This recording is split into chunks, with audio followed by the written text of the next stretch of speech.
The first time I ever tasted whiskey, I was walking up to the Scotland-Bulgaria football match at Hampden, and my cousin passed me a dram, and at 16 you're like, you know, when you're supposed to politely kind of go, ach no, but then I thought, no, I'm going to give it a go, and I tried it, and we won.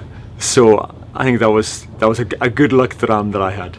So my everyday dram, if I'm just at the house having a wee ceilidh with some friends, I'd say it's probably a Jura 10-year-old. It's got a wee hint of peat in it, but not too peaty, lovely and smooth, and yeah, I can have a few drams and enjoy it. I've got a couple of cherished bottles of whiskey that you always wonder, should I keep them or should I just celebrate it? I've got a lovely bottle of 21-year-old Jura that I'm definitely keeping for a special occasion. But there's a new bottle as well, which I think is going to be very much cherished. It's one of the first bottles of the Herach whiskey from the Isle of Harris distillery.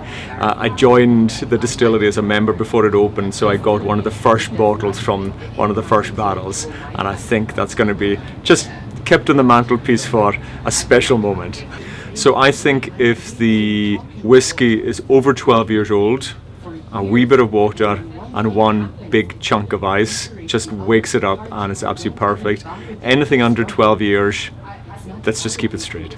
I think when I read tasting notes for whiskey, I think it makes it aspirational. I love to see what people with a better palate than me might imagine, and it's definitely inspires me to try a whiskey.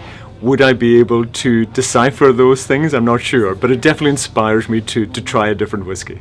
So I think if I had a dream trip just for whiskey, it would be the new Hebridean Whiskey Trail. It takes you from the Isle of Harris distillery down through Skye to Raasay, all the way down the west coast of Scotland to Jura, and I can imagine that would be a dream trip, not just for me to see my own Hebridean Islands, but for lots of others.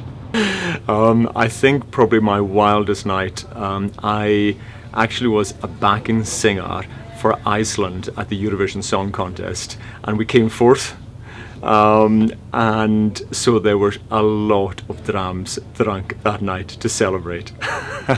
Well, if I was having a ceilidh night and there was a few drams on the table, I think I would have to start with Lulu.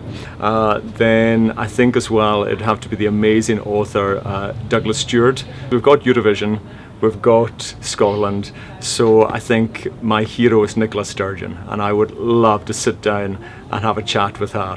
That would be a great wee ceilidh.